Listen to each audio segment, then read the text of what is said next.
अस्सलाम वालेकुम। हेडलाइंस आपने मुलाहिजा कर ली। प्रोग्राम है शाम रमज़ान और इसमें आपका बाज़ाब्ता और बाकायदा तौर पर खैर मकदम करते हैं। मैं हूँ आपके साथ अशफाक इसहाक छत्ती और मैं हूँ आमना खटाना। जनाब आज हमारा आप एंटिसिपेट नहीं कर रहे? नहीं, मैं एंटिसिपेट नहीं, मैं बोलते बोलते एकदम इसलिए रुक गई कि रोज़े की वजह से एकदम से रोज़ा लगा और प्यास की शुरुआत शिद्दत से मैं बोल नहीं पाई। अच्छा जी, तो जनाब जिस तरह से हमारी कोशिश ये होती है कि शाम रमज़ान में हर मामले पर, हर इशू पर बात की जाए, लेकिन सबसे पहले हम आगाज़ सियासत से ही करते हैं क्योंकि ऑब्वियसली न्यूज़ चैनल है तो इस पर सियासत डिस्कस ना हो ऐसा हो। वैसे हमारे मामूलात में गली मोहल्ले में हर जगह व्हाट्सएप ग्रुप्स हों, फेसबुक्स हों या कोई और सोशल मीडिया, हाँ फेसबुक मतलब बहुत सारी हों, किताबें अच्छा कुछ असरात मुझ पे भी हैं। रोज़ा आपको भी लग रहा है? रोज़ा मुझे भी लग रहा है। उसके अलावा कोई भी प्लेटफॉर्म हो उसको हम इस्तेमाल करते हुए हम सियासत पर ही गुफ्तगू कर रहे होते हैं, भले हमारे मसले मसाइल इससे कहीं ज़्यादा हटके हों, लेकिन हमारा फोकस जो है वो सियासत ही होती है क्योंकि हमें लगता है कि हुकूमत का रिजीम चेंज हो, हुकूमत का चेंज हो, किसी भी लिहाज से सियासी तब्दीली हो तो उसके हमारी ज़िंदगियों पे असरात पड़ेंगे। हाँ जी जनाब, तब्दीली तो आई है। हुकूमत जैसे तब्दील हुई तो उसके बाद हमने देखा कि बहुत सारे मामलात भी तब्दील हो गए। कहा यह जा रहा था कि जी महंगाई कम हो जाएगी क्योंकि जिस तरह से ये हुकूमत, जिसमें मुस्लिम लीग नून शामिल है, पीपल्स पार्टी शामिल है, यानी 11 जमातों का एक इत्तेहाद है, कोalition गवर्नमेंट जो सामने आई, उनकी जानिब से महंगाई को ही इशू बनाकर इस हुकूमत जो साबिका हुकूमत थी यानी पीटीआई गवर्नमेंट थी उसको हटाने की कोशिशें की गई और हटा भी दिया गया। लेकिन उन्होंने एक नारा लगाया था यानी अवाम के मसाइल हल करना, और सबसे आगे जो नारा था वो था महंगाई का।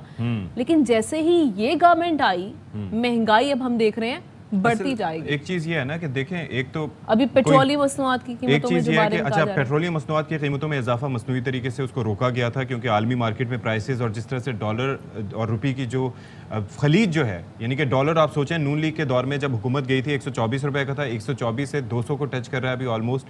अब आहिस्ता आहिस्ता देखें 6 रुपये की कमी आई है, आहिस्ता आहिस्ता होगा ये कि चेंजेस आएंगे ओवरनाइट 48 घंटे में, 72 घंटे में, वो भी अभी कि जहां पर अभी काबीना की तश्कील नहीं हुई तो वो चीज नहीं, लेकिन 48 घंटे में नहीं होता, तरीके से करते थे 48 घंटे में नहीं होता, 48 घंटे में नहीं होता। We have to give them some time. अभी तो उन्होंने काबीना की तश्कील, लेकिन अवाम को महंगाई से कंसर्न था, उन पे आती एक बोझ पड़ने वाला है। बहरहाल खबर ये है कि जी पीटीआई को कराची में कल जलसे की इजाजत मिल गई है।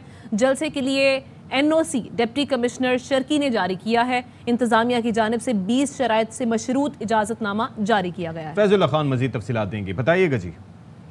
जी बिल्कुल सत्ती साहब, ये पीटीआई के कल कराची में होने वाले जलसे के हवाले से इजाज़त मिल गई है और इस जलसे के लिए एनओसी डिप्टी कमिश्नर जिला शर्की ने जारी किया है और इंतज़ामिया ने 20 शराइत के साथ मशरूत इजाज़तनामा जारी किया है और इसके मुताबिक कहा गया है कि पीटीआई को अपना जलसा रात 12 बजे तक ख़त्म करना होगा और इसके अलावा जलसे में मुल्की नज़रियात और मजहब के खिलाफ किसी किस्म की कोई तकरीर नहीं होगी। इस जलसे में असलहे का इस्तेमाल ममनू है और जलसे की दाखिली सिक्योरिटी ऑर्गेनाइजर्स की जिम्मेदारी होगी। इसके साथ साथ ये भी कहा गया है कि अगर इन अहकामात पर अमल दरामद नहीं होगा, इसकी पैरवी नहीं होगी तो इस सूरत में कानूनी कार्रवाई भी की जाएगी।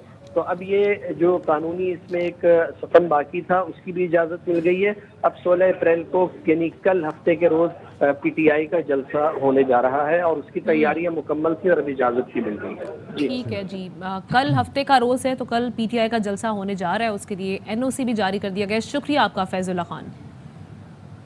अच्छा जी, अब हम जिस तरह से आमना खटाना साहिबा तस्करा कर रही थी कि भाई महंगाई में आवाम चाहते हैं रिलीफ उन्हें, इससे कोई फ़र्क नहीं पड़ता कि हुकूमत कौन सी है, कौन सी गवर्नमेंट है, क्या रिजीम है, क्या किस तरह से सियासी है, गैर सियासी है, लेकिन अवाम का ताल्लुक होता है रिलीफ से कि उनके घर का खर्च रोज़ाना की बुनियादों पर किस तरह से चलता है। तहरीक इंसाफ की हुकूमत से ये शिकायत रही लोगों की एक अरसे तक कि जनाब वो महंगाई के जिनको काबू नहीं कर पाए, उसकी मिसालें मौजूद हैं। यानी कि 2.5 किलो घी का टिन अगर 450 रुपये का मिलता था तो अब वो 1200 रुपये से ऊपर दस्तयाब है। इसी तरह से और भी कई चीज़ें हैं। आप पेट्रोलियम प्राइसेस की बात कर लें, आप ओवरऑल बिजली के नरखों की बात कर लें, आप दालों की कीमतों की, गोश्त की कीमतों की, पूरी स्टैटिस्टिक्स जो हैं वो मौजूद हैं। लेकिन हुआ ये कि अभी हुकूमत आई है और आते साथ ही शहबाज शरीफ साहब की जो हुकूमत जो सिर्फ अभी उन्हीं पर मबनी है, यानी कि अभी उनकी काबीना का ऐलान नहीं हुआ, उन्होंने आवाम पर बिजली गिरा दी है और नेपरा की जानिब से फरवरी के माहाना फ्यूल एडजस्टमेंट चार्जेस कीमत में 4 रुपये 85 रुपये फ़ी यूनिट इजाफे का नोटिफिकेशन जारी कर दिया। जी हाँ, और इस ऐलान के साथ ही शहरी होशियार रहें क्योंकि आज रात पेट्रोलियम मसनूआत की कीमतों का भी तयन हो जाएगा। ओगरा ने कीमतों में इजाफे की तजवीज़ पेट्रोलियम डिवीजन को इरसाल कर दी है और ये कहा जा रहा है कि जनाब इस फार्मूले के तहत पेट्रोल फी लीटर 83.5 रुपए, जो कि पाकिस्तान की तारीख में कभी ऐसा नहीं हुआ, ये होने जा रहा है जनाब। और डीजल 119 रुपए लीटर महंगा करने की तजवीज दी गई है। तो कहां गए? अभी ये तजवीज है, तजवीज है। अब आपको याद होगा इमरान खान साहब अगर ये मंजूरी होती है तो सोचें फिर इस गवर्नमेंट, इमरान खान साहब के दौर में क्या शुरू हुआ था कि एक तो तयन शुरू हुआ था 15-15 दिन के बाद, कि हर 15 दिन के बाद बिजली गिराई जाती थी। फिर उसमें होता यही था कि जो तरीका वारदात लगता है कि अभी भी अपनाया जाएगा कि समरी भेजी जाती थी 12 रुपए की, वजीर आजम साहब उसमें इजाफा करते थे 6 रुपए का और सब वाह करते थे कि हाँ जी इजाफा नहीं हुआ। इस बार भी ये जो 83 रुपए की तजवीज़ है आलमी मार्केट के हिसाब से की गई है, लेकिन ये बहुत बड़ा बम एक गिराने की तजवीज़ दी गई है। अब उसके अंदर कमी करेंगे भी तो कितने करेंगे, लेकिन आवाम को बिलाशुबा इसमें सफ़र करना पड़ेगा। That is a very concerning point. लेकिन अब इस तजवीज़ से ही हम चकरा कर रह गए हैं कि इतना बड़ा नंबर है ये। अगर चले लेट सपोज इसका आधा भी होता है तब भी ये एक बड़ा नंबर होगा, बर्दाश्त होगा लोगों के लिए। कुछ ना कुछ तो एंटिसिपेट करेंगे। बहरहाल आगे बढ़ते हैं, लेट्स सी इस पर अब क्या। अच्छा, जहाँ पर ये तय किया जा रहा है कि तरजीहात क्या होनी है, किस तरह से आपने अपने रेवेन्यू को बढ़ाना है और चीज़ों को बैलेंस करना है, क्योंकि अभी अदायगियों का तवाज़ुन भी हमारा बड़ा डिस्टर्ब है, उसको भी मैनेज करना है, काफ़ी इशूज़ हैं।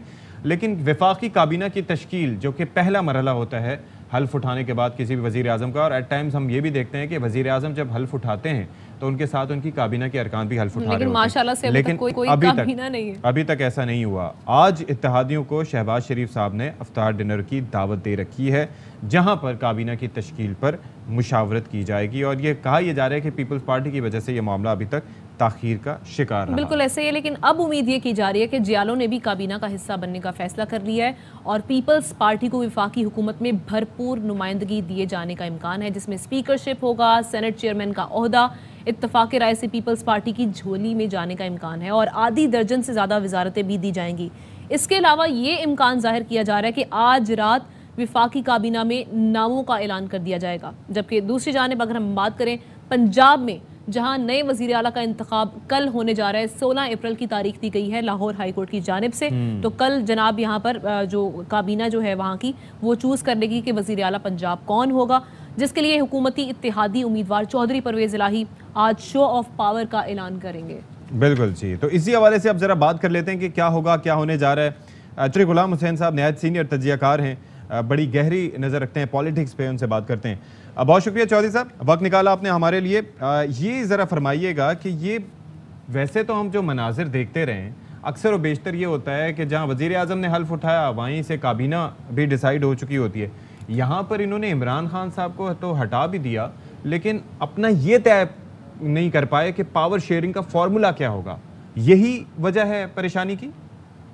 असल में इतना बड़ा अलायंस बनाया है और एक एक दो दो की अक्सरियत है, उसके बाद जो प्रॉब्लम इनके लिए हो गया है, जो तकरीबन पाकिस्तान में किसी को अंदाजा नहीं था, इस कदर बहुत बड़े पैमाने पर अवामी एहतजाज शुरू हो जाएगा।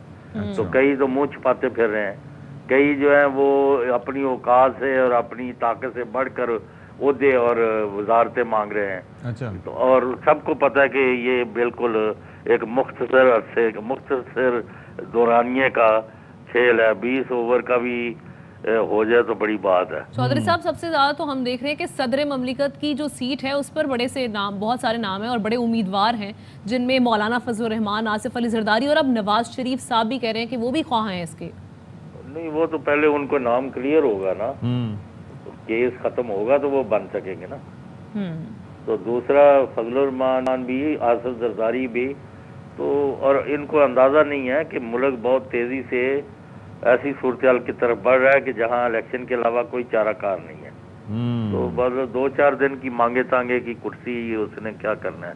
लेकिन अफसोस ये है कि ये जो मतलब लोगों ने पाकिस्तान के मफादात का सोचने की बजाय वक्ती, और सब कहते रहे कि जी अब कौन सा वक्त रह गया, 1 साल है इस गवर्नमेंट का, वो इनको यानी, और वो भी तैयार हो गए थे 6 महीने में इलेक्शन कराने को, यानी जो आखिरी इतला है, तो इलेक्शन हो जाने दें आप। और उन्होंने असम्बली तोड़ भी दी।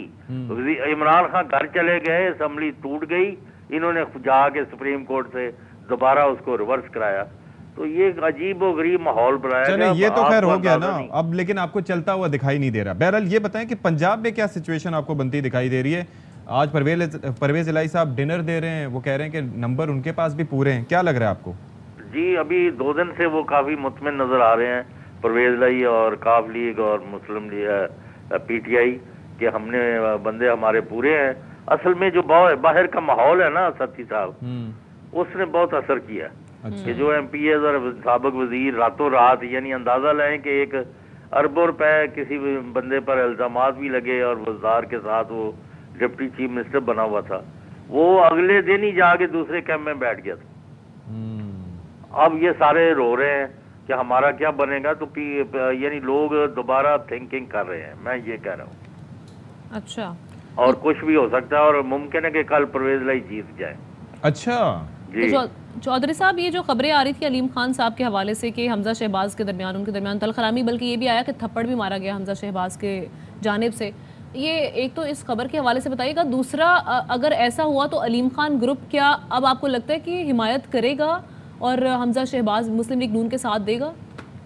जी 2 बातें, एक तो है कि मेरी मतलब है आपको भी, मैं सबको भी यही कहूँगा, अब क्योंकि मेरी अलीम खान से बराह रास्त बात हुई है, अच्छा, तो उन्होंने कहा कि नहीं इस तरह नहीं हुआ अच्छा कोई, और उन्होंने कहा कि अभी तो वो हमें गाड़ियों तक छोड़ने आते हैं, हाँ। उनको हमारी जरूरत है, तो अभी उन्होंने मुझे थप्पड़ क्यों मारना था। जाहिर है। लेकिन ये जो असद खोखर है एक और ये अलीम खान है या हमजा शहबाज, कि इनके दरमियान थोड़ी सी नाचाकी या चपलस थी, जिसके नतीजे में ये अलीम खान जो है तभी धुआं उठता है, वो उठ के चले गए। जाहिर है, वो तो एक अलग मामला है ना, हाँ, तलखी नाचाकी ये तो चलती रहती है सियासत में, वो ख्वाहिश है लोगों की। हाँ। अच्छा चलें, ठीक है जी, बहुत शुक्रिया आपका। चौधरी गुलाम हुसैन साहब हमारे साथ मौजूद थे और बड़ा अहम मामला है कि अब देखते हैं कि नंबर्स गेम वो कह रहे हैं कि पूरे हैं, हाँ। और लेकिन बहरहाल लेकिन फिर भी वही जो चैलेंजेस वाली बात आ जाती है कि ये इन्होंने एंटिसिपेट नहीं किया था कि इतने चैलेंजेस है। उस टाइम तो ऑपोजिशन को पड़ी हुई थी गवर्नमेंट की, अब गवर्नमेंट में आ गए, लेट्स सी आगे किस तरह से हैंडल किया जाएगा। दिखाई दे रहा है, तो आई एम श्योर कि उसके अंदर कुछ एब्सोल्युटली। अच्छा जी, एक खबर है और वो खबर ये है कि फॉरेन फंडिंग केस की समाअत रोजाना की बुनियाद पर कराने का फैसला कर लिया गया है। इलेक्शन कमीशन ने एलामिया में कहा है कि इस्लामाबाद हाई कोर्ट के फैसले की रोशनी में ये इकदाम किया गया। इसी हवाले से जाहिद मशवानी हमें मजीद बताएंगे। बता दें जी जाहिद। इलेक्शन कमीशन ने फॉरेन फंडिंग केस जो PTI के खिलाफ PTI के साबिक ओहदेदार अकबर एस बाबर ने इलेक्शन कमीशन में दायर किया था। गुज़िश्ता 7 साल से ये केस ज़ेर इल्तिवा है और कभी इसकी समाअत होती थी कभी नहीं, और एक अरसे से मुतालिका स्क्रूटनी कमेटी ये फाइंडिंग जो है इकट्ठी करती रही। अब ये फैसला सामने आया है कि रोज़ाना की बुनियाद पर इलेक्शन कमीशन इस केस की समाअत करेगा। इस्लामाबाद हाई कोर्ट ने ये फैसला दिया था 15 अप्रैल को और ये कहा था कि फॉरेन फंडिंग केस की समाअत रोजाना की बुनियाद पर की जाए और 30 दिन के अंदर अंदर इस केस का फैसला सामने आना चाहिए। अब इलेक्शन कमीशन ने ये फैसला किया है कि रोजाना की बुनियाद पर यह समाअत करेगा और हाई कोर्ट के फैसले की रोशनी में 30 दिन के अंदर अंदर इस केस को निपटाने की कोशिश की जाएगी। जी ठीक है, शुक्रिया आपका जाहिद मशवानी। अच्छा जी, माह रमज़ान की फ़ैज़ व बरक़ात के हवाले से ज़रा बात करते हैं। तो उसके अंदर होता यह है कि लोग ना सिर्फ ये कि रोज़े रखते हैं, बल्कि इबादत के लिए ज़्यादा से ज़्यादा घरों में भी नफली इबादत करते हैं, मसाजिद में ज़्यादा से ज़्यादा अपनी हाज़िरी बढ़ाते हैं। और ज़्यादातर हम ये देखते हैं कि पहले जो मसाजिद जहाँ पर इतनी रौनक नहीं रही होती रमज़ान से हट के, लेकिन माह रमज़ान में वो रौनक जो है वो बढ़ जाती है बहुत। अच्छा जी, एक तो मस्जिद बड़ी खूबसूरत है, दूसरा उसकी तामीर के लिए जो चैलेंजेस जिनका सामना था और पानी के वस्त में किसी इमारत का बनाया जाना और उसके बाद उसका वहाँ पर मजबूत और मुस्तहकम खड़े रहना, दैट इज़ सच फिनोमिनल। अच्छा, उसमें अच्छी चीज़ ये थी कि नमाजियों को एक ठंडक महसूस होती होगी क्योंकि नहर के वस्त में, या दूसरा वो कह रहे थे कि यहाँ पे पंखों की ज़रूरत भी नहीं पड़ती। हाँ, पंखा लगा हुआ भी नहीं था। हाँ जी, चलें जी, अभी हम एक ब्रेक लेते हैं, ब्रेक के बाद मजीद स्टोरीज शेयर करेंगे।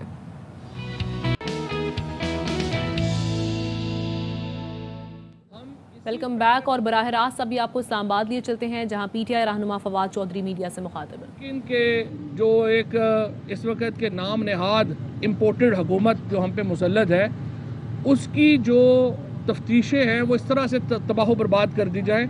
आपने देखा कि पहले ही दिन नैब का रिकॉर्ड चोरी करने की कोशिश की गई और अब FIA के रिकॉर्ड से भी हेर फेर हो रही है। और हम समझते हैं कि ये कोई हक नहीं है इस वक्त शहबाज शरीफ साहब को, जो खुद मुल्ज़म है FIA के, FIA उन्हें मुल्ज़म डिक्लेयर कर चुकी है। आप मुल्ज़म हैं, आप उसी महकमे में जो है वो तब्दीलियाँ और ट्रांसफ़रें कर रहे हैं, हम इसको मुस्तरद करते हैं। फ़र्द जुर्म उसमें जो है वो आयद होनी है। अगली पेशी के ऊपर पिछली दफ़ा जो आखिरी पहला हुक्म ही आया था, अभी हलफ उठाने से पहले वो ये आया था प्रोसिक्यूशन टीम को कि आप अदालत नहीं जाएंगे। अब अगर इस तरह से आपने इसको अदालतों को, प्रोसिक्यूशन को मैनिपुलेट करना है तो ये हम इसकी शदीद मजम्मत करते हैं और सुप्रीम कोर्ट जो है वो इसका नोटिस ले। अदालतें इसलिए बैठी हैं, अगर नहीं होगा तो हम भी इसमें पटिशन फाइल करेंगे। लेकिन असल बात यह है कि हाई कोर्ट को और सुप्रीम कोर्ट को ये मामला देखने चाहिए कि किस तरह से मुल्ज़मान यहाँ पे भाग रहे हैं। नाज़म जोखियों केस में जो हुआ सिंध में वो आपके सामने है। एक जुल्म और बर्बरियत की यूँ पुराना पाकिस्तान इतनी शिद्दत से वापस आया है कि लोगों की आंखों में जो आंसू थे वो छलक पड़े। आप देखिए कि पहले दिन इन्होंने जो यहाँ पे अपने ये FIA, पहले दिन तो खैर माशाल्लाह सहाफ़ियों के लिए खाबे खोल दिए गए प्राइम मिनिस्टर हाउस में, और कोई भूखा ना सोए प्रोग्राम जो भूखे लोगों के लिए था उनको बंद कर दिया गया, और उसके आपने प्राइम मिनिस्टर हाउस में खाबे खोल दिए अपने मखसूस सहाफ़ियों के लिए। दूसरी दिन जो किया आपने मैरियट में एक बुज़ुर्ग शहरी को तशद्दुद का निशाना बनते देखा। तीसरे दिन आपने देखा कि किस तरह से एक सर्विंग मेजर को लाहौर में तशद्दुद का निशाना बनाया गया, और उसी शाम को PMLN के एक नीम पागल आदमी ने ये कहा कि हम हर जगह ये करेंगे। इस तरह के आप जो नैरेटिव दे रहे हैं और आप लोगों को और फिर नाज़म जोखियों का केस जो हुआ वो हमारे सामने आया, तो ये एक पुराने पाकिस्तान की एक झलक जो है वो हमें नज़र आई। इसके साथ साथ पहले दिन शहबाज शरीफ साहब की हुकूमत जो उन्होंने हलफ लिया एक इम्पोर्टेड गवर्नमेंट के तौर के ऊपर, पहले दिन आपने चीनी में 10 रुपया इजाफा हो गया, उससे अगले दिन घी की कीमत में 10 रुपया इजाफा हो गया, और आज बताया जा रहा है कि बिजली की कीमत में 4 रुपये 35 पैसे फ़ी यूनिट इजाफा हो गया। तेल की कीमत में बताया जा रहा है कि 21 से 25 रुपये इजाफा किया जा रहा है। जब हमने आज से, जब हुकूमत हमारी 2 महीने पहले हम इस कीमतों को फ्रीज़ करके गए थे, हमने ये कहा था कि जून तक इनकी कीमतों में कोई इजाफा नहीं होगा, उसकी हम फंडिंग अरेंज करके गए हैं। आप उस फंडिंग को क्यों तब्दील कर रहे हैं? और ये मैं समझता हूँ कि आम आदमी के साथ इस वक्त बड़ी ज़्यादती है। अल्हम्दुलिल्लाह हमने जो पाकिस्तान के अंदर एक जिस तरीके की मईशत छोड़ी है वो एक मुस्तहकम मईशत थी, और उसको बरकरार रखने के लिए ज़रूरी है कि हम इसको, ये जो आम आदमी है उसको इस तरह से ज़द जो है वो ना पहुँचाएँ। इसके साथ साथ मैं ये समझता हूँ कि इस वक्त एक तहरीक उठी है इमरान खान की क़यादत में, जो पूरा पाकिस्तान जिससे दहल कर रह गया है। आपने देखा है पेशावर के जलसे में हमने देखा कि किस तरह लोग जो हैं एक आवाज़ के ऊपर निकले। उससे पहले आप कभी पाकिस्तान में आप देखें कि कितनी मेहनत करनी पड़ती है लोगों को निकालने के लिए। यहाँ पे तो नून लीग वगैरह को कीमे के नान देने पड़ते हैं, आपको चिंगची देना पड़ती हैं, बिरयानियाँ देना पड़ती हैं, और पीपल्स पार्टी ने तो अल्हम्दुलिल्लाह 2-2 हज़ार रुपया भी दिया लोगों को जलसों में लाने के लिए। एक ट्वीट के ऊपर किस तरह से पूरे पाकिस्तान से लोगों ने लब्बैक कहा। इसका जो इमरान खान का आज असर है वो अल्हम्दुलिल्लाह पूरे पाकिस्तान में, इस बात से आप अंदाज़ा लगा लें कि आज से चंद महीने पहले या शायद 1 साल पहले मरियम नवाज़ ने अपने 2 MNAs को कहा था इस्तीफ़ा दो, दोनों भाग गए। एक तो जावेद अब्बासी था और दूसरा कैप्टन सफदर का भाई था। 2 MNA थे, दोनों मरियम नवाज़ के कहने के ऊपर भाग ही गए। उन्होंने कहा हमें मजाक में भी ये ना कहिएगा इस्तीफ़ा दे। कॉन्स्टिट्यूंसी पॉलिटिशियन के लिए इस्तीफ़ा देना मुश्किल काम होता है, लेकिन आज एक आवाज़ के ऊपर, वज़ीर-ए-आज़म इमरान खान की आवाज़ के ऊपर 125 लोगों ने इस्तीफ़े इनके मुंह पे मारे हैं इम्पोर्टेड गवर्नमेंट के। और ये वो एक कंट्रोल है उनका जो इस वक्त पाकिस्तान के अवाम की नब्ज़ के ऊपर ज़ाहिर करता है। कराची में होने वाला जो हमारा जलसा है वो इंशाअल्लाह पाकिस्तान की तारीख़ का तो सबसे बड़ा जलसा होगा ही। मेरा ये ख़्याल है कि वो इंशाअल्लाह बर्रे सग़ीर की तारीख़ के बड़े जलसों में से एक जलसा होगा। और इसके बाद इंशाअल्लाह जो हम आगे जलसे करने जा रहे हैं, जो हम लाहौर में जलसा करने जा रहे हैं, और उसके बाद का जो प्रोग्राम है वो हमने अभी नहीं बताया। वो प्रोग्राम ऐसा ही है, मैं ये समझता हूँ कि इंतखाबात की तरफ ही आपने बढ़ना है। फ़ैसला आप ये कर लें ज़्यादा नुकसान करके बढ़ना है या कम नुकसान करके बढ़ना है, इसके अलावा फ़ैसला नहीं है। फंडिंग केस के ऊपर मैं फ़ारूक हबीब साहब को कहूँगा ज़रा हमें बता दें। बिस्मिल्लाहिर्रहमानिर्रहीम। जैसा कि आपके इल्म में है कि ममनुआ फंडिंग का केस इलेक्शन कमीशन सियासी जमातों का जो है वो सुन रही है, उसमें पाकिस्तान तहरीक इंसाफ का भी केस है और पाकिस्तान तहरीक इंसाफ हर किस्म की तहकीकात के अंदर ताउन भी कर रही है और उसको वेलकम भी करती है। लेकिन बुनियादी तौर के ऊपर कुछ हकाइक जो हैं वो आवाम के साथ शेयर करने बहुत ज़रूरी हैं कि इस ममनुआ फंडिंग के ऊपर जो बाकायदा तौर के ऊपर स्क्रूटनी कमेटी बनाई गई, वो बनाई गई जो कि सुप्रीम कोर्ट, जो कि पाकिस्तान की आला अदलिया है, हनीफ अब्बासी केस में 2017 में एक फ़ैसला आता है जिसमें वो बड़ा वाज़ेह कहते हैं कि इलेक्शन कमीशन ने without any discrimination, any prejudice, उन्होंने कानून के मुताबिक तमाम सियासी जमातों के बैंक अकाउंट्स का खातों की जांच पड़ताल करनी है और वो कानून के मुताबिक करनी है। उसी के तनाजुर में मार्च 2018 में एक स्क्रूटनी कमेटी बनाई जाती है जो पीटीआई के अकाउंट्स की स्क्रूटनी शुरू करती है और साथ ही में 15 दिन के बाद 2018 अप्रैल में पीएमएलएन और पाकिस्तान पीपल्स पार्टी के लिए भी स्क्रूटनी कमेटी बना दी जाती है। अब होता यह है कि जब स्क्रूटनी कमेटियां एक वक्त में बन रही हैं तो ये नहीं हो सकता कि पाकिस्तान तहरीक इंसाफ, जो कि वाहिद सियासी जमात है इस मुल्क के अंदर जिसकी एक डोनर बेस है जो कि पाकिस्तान के अंदर भी है, और बैरून मुल्क पाकिस्तानी, ओवरसीज़ पाकिस्तानी जो इस मुल्क को $30 अरब सालाना भेजते हैं, वो भी हमारे डोनर्स में शामिल हैं। पहली बार हमने सियासी पॉलिटिकल फंड रेजिंग की बुनियाद इस जमात ने रखी। 40,000 डोनर्स का रिकॉर्ड हमारे पास मौजूद है। QCR top rated auditor firms हमारी हैं जो हमारे प्रॉपरली मेंटेन्ड बैंक अकाउंट्स हैं, वो तमाम चीज़ें हमने इलेक्शन कमीशन को फराहम की। अब ये नहीं हो सकता कि आप एक पार्टी को पिन पॉइंट करें, सिंगल आउट करें, जो तहकीकात में ताउन भी कर रही है, जो पेश भी हो रही है, और आप कहें जी कि उसका फ़ैसला हमने जो है वो सिंगल आउट करके उसका फ़ैसला करना है, लेकिन नून लीग और पीपल्स पार्टी का फ़ैसला जो है उसके साथ नहीं होगा। जब उसके फैसले की आती बारी तो 4-4 महीने स्क्रूटनी कमेटी गैर फाल रहती है एक मेंबर के रिटायर होने के ऊपर। वो हमारे बार बार शोर मचाने के ऊपर स्क्रूटनी कमेटी फाल होती है तो 1 महीने का वक्त दे दिया जाता है कि तारीख 10 तारीख को हेयरिंग हुई है तो अब 30 अप्रैल को अगली हेयरिंग होगी। तो लिहाजा हमारा मुतालबा बड़ा वाज़ेह है कि इस केस का जो फैसला है वो पीएमएलएन, पीपल्स पार्टी, पीटीआई का केस साथ चलाया जाए, इनका फैसला भी जो है वो एक वक्त में आया जाए। आप डे टू डे हेयरिंग करना चाहते हैं करें, हम उसे वेलकम करते हैं, लेकिन वो डे टू डे हेयरिंग सिर्फ फिर पीटीआई की नहीं, वो पीएमएलएन और पीपल्स पार्टी की भी होनी चाहिए।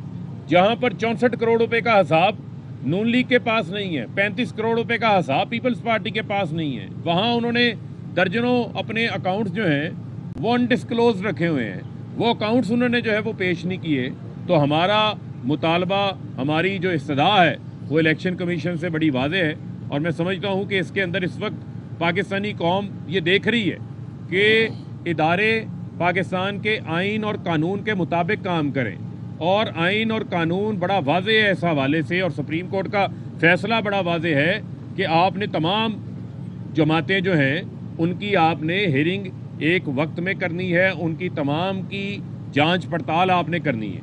और एक और बड़ा प्रोपेगेंडा किया जा रहा है, हमारे अकाउंट्स में कोई फॉरेन फंडिंग नहीं है, और जो पार्टी बैन करने के हवाले से बात होती है उन लोगों को मैं कहना चाहता हूँ थोड़ा पढ़ भी लिया करें, और आप पॉलिटिकल पार्टी ऑर्डर 2002 का सेक्शन 6 पढ़ लें, जिसमें बड़ा वाज़ेह लिखा हुआ है कि जो ममनुआ फंडिंग है उस ममनुआ फंडिंग की जो सज़ा है वो सज़ा पार्टी में बैन नहीं है, वो फंड सिर्फ आपके उस हद तक वो फंड जब्त होते हैं। और हमारी लीगल टीम अपना केस भरपूर अंदाज से पेश कर रही है, उस केस को हम पेश करेंगे, लेकिन हमारा जो इस्तदा है, जो हमारा मुतालबा है वो बड़ा वाज़ेह है कि आप एक ही वक्त में पीपल्स पार्टी, नून लीग और पीटीआई के केसेस का फैसला करें, जिससे मैं समझता हूं कि तमाम कानूनी तकाजे भी पूरे होंगे और इदारों की इज्जत में भी इजाफा होगा। सर, माजी में इलेक्शन कमीशन के हवाले से आपके ताल्लुकात थे, मतलब अदालतों ने हुक्म दिया कि 30 रोज़ के जरिए सब फैसला किया जाए, तो क्या आपको लगता है कि वो ये तमाम मामला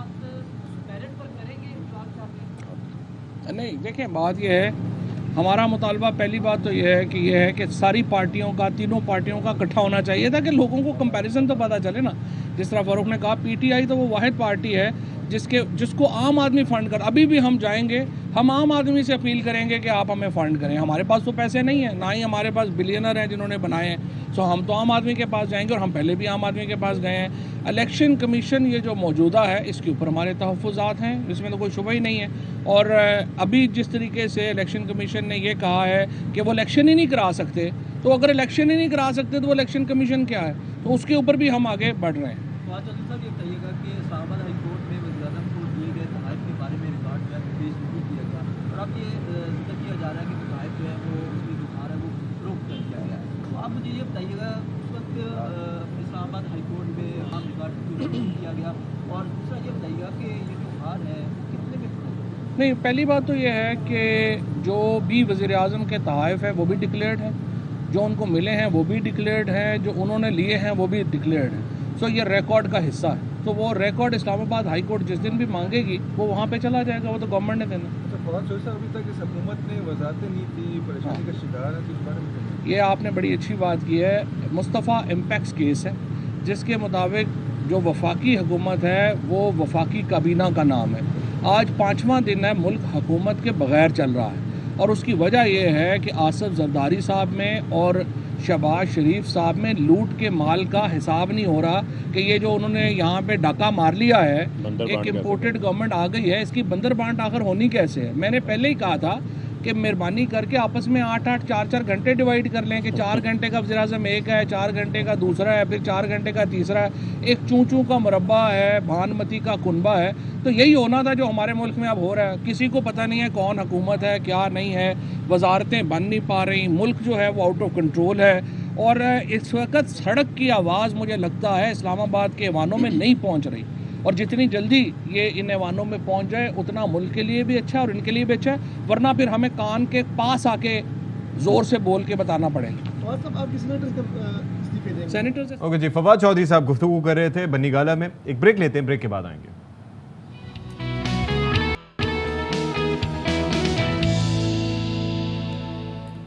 वेलकम बैक इन शाम रमज़ान। और जिस तरह से इफ्तार का वक्त भी करीब आ जाता है, यानी अब तकरीबन 1-2 घंटा रह गए हैं इफ्तारी में। एक नहीं, मतलब मैं एक कहने लगी थी कि 5 बजने टाइम देख लिया। हाँ जी। तो जनाब बात यह कि हम इफ्तार का जो दस्तरखान है, हमारी ये कोशिश होती है कि ऐसी हेल्दी डाइट का हिस्सा हो, हमारी दस्तरखान का हिस्सा हो। तो जब इफ्तारी का वक्त आता है तो दूध और स्ट्रॉबेरी, इसका शेक जो है वो इंतहाई जो है मुफीद है, अगर चीनी के बगैर हो तो। हाँ, इसी पर नईम शेख ने रिपोर्ट तैयार की है। रंग, खुश शक्ल और लजीज फल स्ट्रॉबेरी जो दीगर बहुत सी ग़िज़ाई खसूसियात के साथ विटामिन सी का एक बड़ा ज़ख़ीरा अपने अंदर समोए हुए है और बीमारियों के खिलाफ दिफा की भरपूर सलाहियत रखता है। माह रमज़ान में स्ट्रॉबेरी शेक का इस्तेमाल कसरत से होने लगा है। दूध और चीनी की मेज़ से बनने वाला स्ट्रॉबेरी शेक अपने यमी चुलबुले और मज़ेदार जायके की वजह से इफ्तारी ड्रिंक्स में सबसे ज्यादा पसंद किया जाता है। ये जिस्म के लिए बहुत अच्छा है, जिस्म को तवानाई देता है, दिल को भी ठंडक देता है, और ये इसकी खटास मठास बहुत अच्छी है। तिब्बी माहिरीन का कहना है कि इफ्तारी के वक्त स्ट्रॉबेरी शेक इंसानी जिस्म को भरपूर विटामिन के साथ तवानाई फराहम करता है। घरों में स्ट्रॉबेरी शेक बनाने के साथ शहरी इफ्तारी औकात में जूस कॉर्नर से भी स्ट्रॉबेरी शेक की डिमांड करते दिखाई देते हैं। माह रमजान में इफ्तारी के औकात में जहाँ रवायती चटपटे पकौड़े, समोसे और कचौरियाँ खाई जाती हैं, तो वहीं इफ्तारी के दस्तरखान की शान स्ट्रॉबेरी मिल्क शेक बढ़ा देता है। कैमरामैन श्री मुगल के साथ नईम शेख, KRY न्यूज़, साहिवाल। क्या बात है नईम भाई, आपने साहिवाल से हमें ये तो बता दिया कि स्ट्रॉबेरी शेक कैसे बनना है। अब हम आपको ज़रा जिस तरह से हम खानों की अफादियत से मुताल्लिक बताते हैं, तो हम कुछ रेसिपीज़ भी शेयर करते हैं। तो आज की हमारी जो रेसिपी है वो है अचारी कीमा।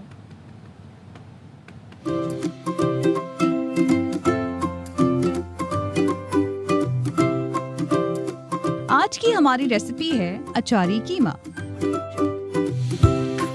ऑयल 6 टेबलस्पून्स, चिकन मिन्स 500 ग्राम,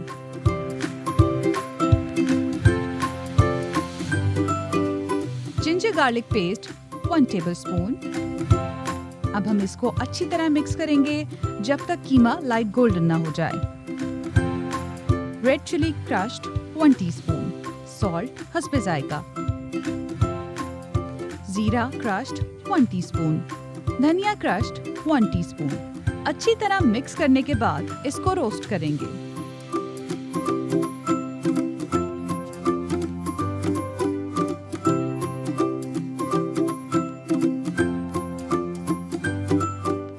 गार्निशिंग के लिए शिमला मिर्च, अचार oil 1 teaspoon, tomato slices, onion slices. लीजिए, आज का मजेदार अचारी कीमा तैयार है।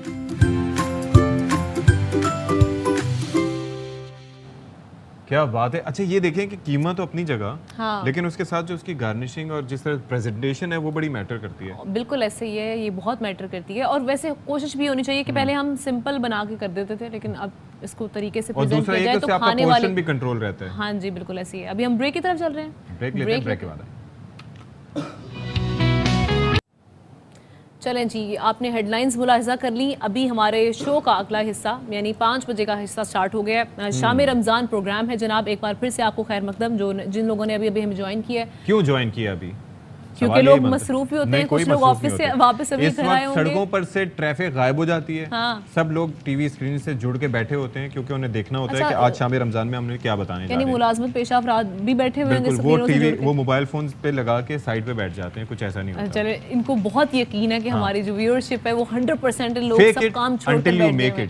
यानी कि पहले खुद को यकीन दिलाना है, पहले कहते जाना है, फिर लोगों को यकीन आएगा। अच्छा जी। तो बात हो रही है रमज़ानुल मुबारक की। तो रमज़ान में हमारी कोशिश ये होती है कि भरपूर फ़ायदा उठा लिया जाए। हम ये चाहते हैं कि खाने से नहीं, हम ये कोशिश करते हैं कि हमारा वज़न इसमें कम हो जाए, क्योंकि हमें लगता है कि रोज़ा अगर हमने 14 घंटे का रोज़ा रख लिया हुआ है तो उसमें हमारा वज़न भी कम होना चाहिए, लेकिन वो इसके बरक्स हो रहा होता है। लेकिन मेरे पास एक टिप है। क्या? सीधा सा तरीका। भाई आप सब लोग जानना चाहते हैं ना कि वजन कैसे कम किया जाए, रमजान में कैसे हम स्लिम दिखाई दें, ठीक है? सबका यही सवाल है ना। उसके लिए कोई मुशक्कत करने की जरूरत नहीं है। मेरा ये आजमूदा तरीका है। आप लोग सुनने को तैयार हैं? हाँ, तैयार हैं सारे। तरीका इतना सा है भाई कि जो मर्जी है खाना खाएं, जब लिबास खरीदने जाएं तो एक साइज प्लस में ले लें। उससे आप कपड़े ढीले पहनेंगे, आपको लगेगा आप फिट हैं, जैसे कि मुझे अभी महसूस हो रहा है, और आपकी सारी परेशानियां दूर हो जाएंगी। हद है वैसे नहीं, हम फेक नहीं करना चाहते जिस तरह से आपने पहले मेंशन करने की कोशिश की, लेकिन हम फेक नहीं करेंगे, ठीक है? हमने वाकई अपना वजन कम करना है, लेकिन हमने क्या कि इफ्तारी के जो आइटम्स मौजूद होते हैं इफ्तार दस्तरखान पे वो भी हमने खाने हैं। तो अब क्या किया जाए, हल क्या निकाला जाए? उसके लिए जी हमारे साथ गुफ्तगू करने के लिए fitness trainer Ramiz Ibrahim studios में मौजूद। पूरा नाम RIK रमीज़ इब्राहिम खान। रमीज़ इब्राहिम खान साहब हमारे साथ स्टूडियो में मौजूद हैं। अस्सलाम वालेकुम। वालेकुम सलाम। अच्छा रमीज़, वही बात हम लोग करते हैं कि पूरा साल तो हम जिम कर रहे होते हैं या फिटनेस के लिए कोशिश कर रहे होते हैं कि घर में चले वर्कआउट का एहतमाम कर दिया जाए, लेकिन रमज़ान में एक तो रोज़ा रखा होता है, थोड़ा सा डाउन फील करते हैं, फिर इफ्तारी के बाद तो वैसे ही थोड़ा लो हो जाता है बंदा और सुस्ती छा जाती है। किस तरह बैलेंस किया जाए? देखें, रमज़ान जो है वो एक ज़बरदस्त मंथ है आपकी फ़िटनेस के लिए। हम लोग उसको नेगलेक्ट करते हैं कि इसमें फ़िटनेस नहीं करते हैं। अच्छा। हम ये समझते हैं कि हम बहुत मसरूफ़ हैं इस मंथ और हम इस मंथ छोड़ के गैप देके ईद के बाद शुरू करेंगे। अच्छा। ऐसा नहीं है। रमज़ान में आपने देखा है मोस्टली लोगों का वेट गेन हो जाता है। वो इसलिए हो जाता है कि एक तो फास्टिंग लंबी है और फास्टिंग के बाद भरपूर आपने पोर्शन तो लेना नहीं है ना, दबा के खाना है। खाया फिर बैठ गए, फिर सहरी के अंदर खाया, नमाज़ पढ़ी, फ़ौरन सो गए। तो ये जो रूटीन है इसकी वजह से लोगों का वेट भी बढ़ जाता है। तो उस ज़्यादातर की कंप्लेन होती है कि हम रमज़ान में उल्टे मोटे हो रहे हैं। अच्छा, लेकिन रमज़ान तो ये होता क्यों है? मिसाल के तौर पर अब जैसे पूरा दिन आपने, अब जैसे हम फास्टिंग कर रहे हैं, अब इफ्तार के टाइम पे हमारी एनर्जी ड्रेन होना लाजमी है कि 16 घंटे का गैप आ गया बीच में। अब जैसे ही हमने इफ्तार किया उसके बाद आप मज़ीद अपने आप को सुस्त और ड्रेन्ड फील करते हो, उसकी वजह क्या है? उसकी वजह ये है कि आप थे फास्टिंग पे, ठीक है, आपने एक लंबा वक्त फास्टिंग पे गुजारा और एकदम आपने जो है फ़ौरन खा लिया और फ़ौरन उस पर ज़्यादा से ज़्यादा पानी पी लिया, ठीक है। तो वो जो आपने इतना पानी पिया एकदम से, तो आप एक थोड़ी देर के लिए स्टक हो गए, आप उठ भी नहीं सकते। आपका दिल चाहता है कि आप उठ भी नहीं पाए, नमाज के लिए भी नहीं उठा जाता। हाँ। बिल्कुल इम्यून सिस्टम आपका डाउन हो जाता है फ़ौरन से, एकदम स्टमक पे आप चीज़ें डाल देते हैं। हालांकि हमें चाहिए कि हम खजूर लें, थोड़ा सा शरबत लें या पानी लें और फिर उसके बाद नमाज़ पढ़ें और उसके बाद थोड़ी देर बाद फिर खाएं। वो भी थोड़ा करके खाएं, एकदम ना खाएं, और फिर हम पोर्शन में इसको खाएं। अच्छा, लोग फिटनेस से अवॉइड कर रहे हैं, इसमें फ़िटनेस करनी चाहिए। देखें, जिन्होंने वेट लॉस करना है उनके लिए बेस्ट टाइम है कि वो रोजे से पहले कार्डियो करें। अच्छा। और एरोबिक्स, जुम्बा, जो भी सहरी के बाद हाँ, आप कह रहे हैं। मतलब रोजे से पहले, रोजे से पहले वो जिन्होंने वेट लॉस करना है वो रोजे से पहले इफ्तार करने से जी अफ्तार से पहले वो असर से मगरिब के दरमियान जो है बेस्ट है अगर वो उस दौरान जो है वो कार्डियो करें और एब्डोमिनल का वर्कआउट कर लें। तो उससे क्या होगा पूरे दिन की फास्टिंग से हमारी बॉडी के अंदर growth hormone, natural growth hormone release हो रहे होते हैं। अच्छा। उससे इम्पैक्ट ये आएगा कि जो कैटाबॉलिक फंक्शन जो हमारी बॉडी में, मतलब जो फैट है वो एनर्जी में कन्वर्ट होगा, स्ट्रेंथ बनेगी आपकी और आप वो वर्कआउट करेंगे, बहुत तेजी से फैट बर्न होना शुरू हो जाएगा। अच्छा, और उसके बाद हमें घसीट के घर कौन पहुंचाएगा? उसके बाद नहीं, ऐसा नहीं, देखिए ऐसा नहीं है कि आप फुल एनर्जी के साथ आप पूरी ट्रेनिंग कर रहे हैं, मसल ट्रेन भी कर रहे हैं। मैंने ये नहीं कहा कि आप मसल ट्रेन करेंगे। आपने अगर कार्डियो आप रेगुलर बेसिस पे 30 मिनट्स करते हैं तो आपने 15 मिनट्स करना है। 15 मिनट्स कार्डियो कर लिया आपने, 15 मिनट्स आपने एब्डोमिनल का वर्कआउट कर लिया, अप्रॉक्स 30 to 40 मिनट्स की ट्रेनिंग की लाइट। लेकिन वो लाइट ट्रेनिंग भी आपको बहुत फ़ायदा पहुंचा रही है, ख़ास तौर पे कार्डियो और एब्डोमिनल के लिए, वेट लॉस के लिए। हाँ, जिन्होंने वेट गेन करना है या जिनका ये है कि जिन्होंने फिटनेस कोई गोल है, कोई कंपटीशन का गोल है, कोई मॉडल फिजिक बनानी है, कोई भी ट्रांसफॉर्मेशन करनी है, तो उनको मस्ट है कि वो पूरी तरह हाइड्रेट हो, रोज़ा खोलें, अपनी मील्स लें और फिर सहरी और तरावी के बाद का जो टाइम है उस टाइम पे वो ट्रेनिंग करें। अफ्तार और तरावी के बाद का जो टाइम नहीं, मतलब जिन्होंने वेट गेन करना है या कोई ट्रांसफॉर्मेशन करनी है, सहरी और तरावी के बीच का जो टाइम, हाँ, अच्छा, बीच का जो दोनों के बीच का टाइम है, इस पे वो ट्रेनिंग करेंगे। इस पे वो ट्रेनिंग करेंगे तो उनको फायदा ये होगा कि तो वो हाइड्रेट होंगे। अच्छा। सही है, उनकी मील्स 2 से 3 मील्स वो ले चुके होंगे, एक प्री मील्स ले चुके होंगे और 2 मील्स वो ऑलरेडी ले चुके होंगे। उसके बाद वो जब ट्रेनिंग करेंगे तो उनकी स्ट्रेंथ डबल होगी, उनसे ट्रेनिंग अच्छी होगी। ठीक है, फिर वो ट्रेनिंग करेंगे। अच्छा, इस दौरान जो हजरात वजन बढ़ाना चाहते हैं, अच्छा, उनको चाहिए कि वो अपने डेज, जैसे कि वो 6 days in a week workout ना करें, वो 4 डेज इन अ वीक करें। अच्छा, मंडे करें, ट्यूसडे गैप, वेडनेसडे करें, थर्सडे गैप, फ्राइडे करें। वो रिकवरी के लिए किस लिए? मसल्स की रिकवरी के लिए। जाहिर है कि हमारी मील पूरी नहीं हो रही, वेट गेन के लिए कम से कम 7 मील्स इन अ डे चाहिए। अच्छा, तो हम 7 मील्स अ डे? हाँ, मतलब मैक्स आपको 7 मील्स इन अ डे। लेकिन वो जो हमारे भाई इफ्तार में वो 20 मील्स अ डे का हिसाब पूरा कर देते हैं, वो क्या? वो गलत है। वो आपका सिर्फ और सिर्फ बॉडी में फैट बनाएगा और आपको खराब करेगा। उसी यही वजह है कि हम मोटे हो जाते हैं रमजान में। अच्छा, अगर हम इसको पोर्शंस में डिवाइड कर लें और कुछ हेल्दी चीज़ें ऐड कर लें, मैं ये नहीं कहता कि आप बिल्कुल प्योर फिटनेस की ग़िज़ा खाएं, आप घर के खाने खाएं। अच्छा। आप घर के खाने खा के भी फिट हो सकते हैं। क्या खाएं फिर? आप देखें, जैसे घर के खानों में आप सुबह का नाश्ता, हम सुबह के नाश्ते में जो है दलिया ले सकते हैं, पीनट बटर ले सकते हैं, नॉर्मल एग्स ले सकते हैं, एग्स खाएं। पराठा खाते हैं घर में, पराठा खाते हैं, आप उसकी जगह पराठे की जगह ब्रेड ले लें, ब्राउन ब्रेड ले लें। ये आप उसके बाद आप ये बड़ा इंटरेस्टिंग टॉपिक है, डिस्कशन करें। अच्छा, अभी हमने जिस तरह से हेडलाइन में एक चीज़ शामिल की थी, उससे मुतालिक ब्रेकिंग है कि राजा परवेज़ अशरफ साहब से मुतालिक हमने कहा था कि बिला मुकाबला स्पीकर उनके मुंतखब होने का इम्कान है, तो वो हो चुके हैं क्योंकि उनके मुकाबले में किसी ने अपने कागजात जमा नहीं करवाए थे। तो कल असम्बली का इजलास भी बुला लिया गया है। अजहर फारूक से मज़ीद तफसीलात जानते हैं। जी अजहर। जी, राजा परवेज़ अशरफ ने चूँकि आज कागजात नामजदगी जमा कराए थे स्पीकर कौमी असम्बली के लिए, उनके मुकाबले में किसी तरफ से कागजात जमा नहीं हुए, इसलिए वो कौमी असम्बली के बिला मुकाबला स्पीकर मुंतखब हो गए हैं। दूसरी तरफ कौमी असम्बली का इजलास कल दिन 12 बजे तलब कर लिया गया है। कौमी असम्बली सेक्रेटेरिएट ने ये इजलास तलब किया है क्योंकि डिप्टी स्पीकर के खिलाफ तहरीक एतमाद पर कल वोटिंग होनी है और रूल्स के मुताबिक कल वोटिंग होना लाजमी है, इसलिए कल दिन 12 बजे इजलास कॉल किया गया है और कल पहले डिप्टी स्पीकर कौमी असम्बली का इंतखाब होगा और उसके बाद डिप्टी स्पीकर के खिलाफ अदम एतमाद पर वोटिंग की जाएगी। ठीक है जी, अजहर फारूक हमारे साथ मौजूद थे, शुक्रिया आपका। अच्छा जी, हम बात कर रहे थे फिटनेस के हवाले से। अच्छा रमीज़, ये बताइएगा, जब आप इफ्तार कर लेते हैं उसके कितनी देर बाद, यानी 1 घंटा, 1.5 घंटा या 2 घंटा, कब जाना चाहिए जिम या वर्कआउट के लिए?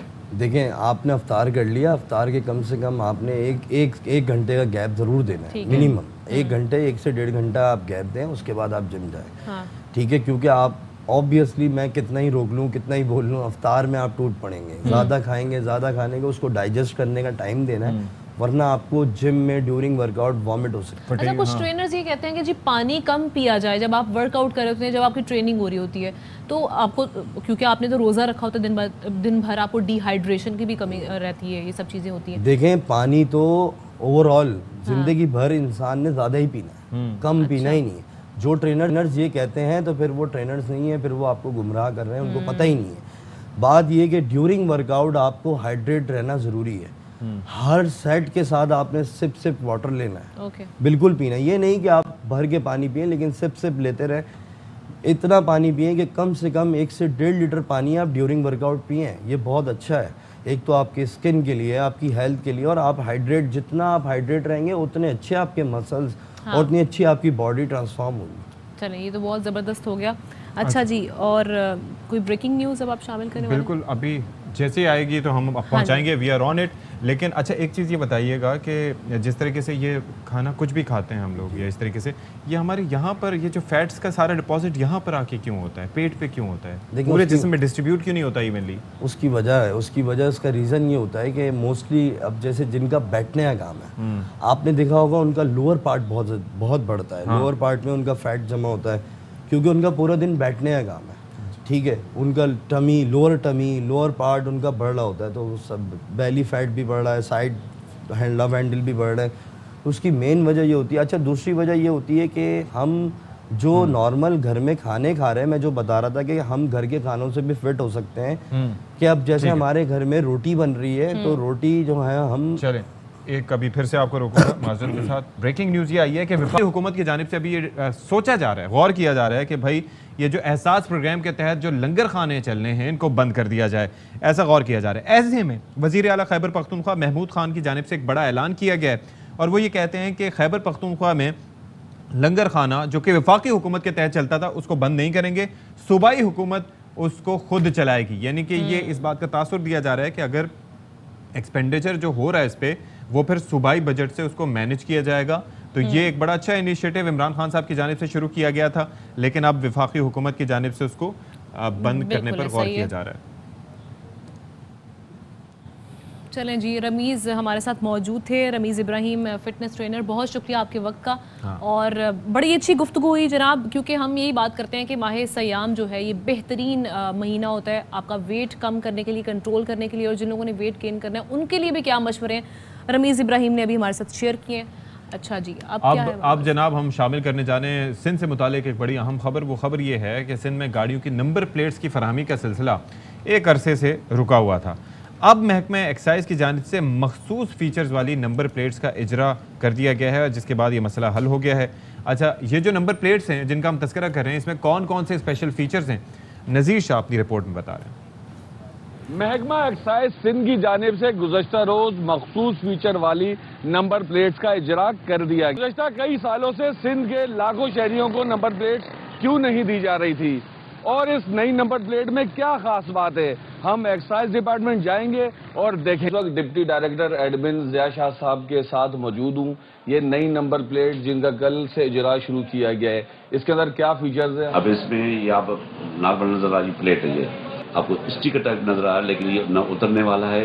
45 डिग्री पे आप देखेंगे तो इसका कलर चेंज होगा, ठीक है। और उसके बाद यहाँ पे इसका बारकोड लगा हुआ है, नीचे आप देखेंगे यहाँ पे सीरियल नंबर है, और हम एक गाड़ी को 2 नंबर प्लेट्स देंगे, दोनों में अलग अलग सीरियल नंबर होगा जो हमारे कंप्यूटर में इंसर्ट होगा और बस सिस्टम में होगा। उसके बाद आप यहाँ 45 पे तो देखोगे इसमें वेव्स नजर आते हैं, और एक और है यहाँ पे 4 मोनोग्राम नजर आएंगे जो गवर्नमेंट ऑप्शन के लिए। नंबर प्लेट्स तो आपने ये जदीद फीचर्स वाली मुतारिफ करा दी हैं, ये बताइएगा कि कितनी पेंडिंग्स है कराची के शहरियों की? लाखों नंबर प्लेट है जो कई सालों से नहीं हो रही। 3.5 लाख प्राइवेट व्हीकल्स, 4 व्हीकल्स की पेंडिंग है, बैकलॉग जो 2016 से है।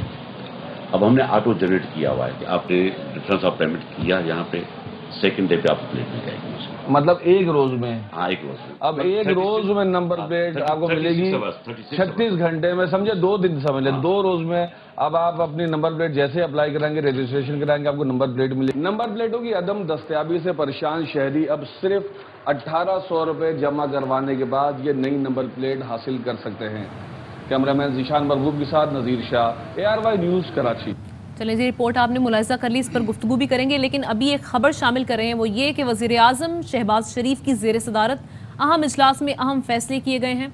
ज़राए का बताना है कि वफाकी हुकूमत ने चीनी की बरामद पर पाबंदी लगा दी है।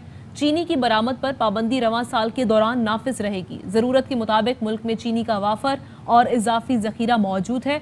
वजीर आजम ने सरप्लस चीनी होने पर बरामद पर पाबंदी लगाने की मंजूरी दी है।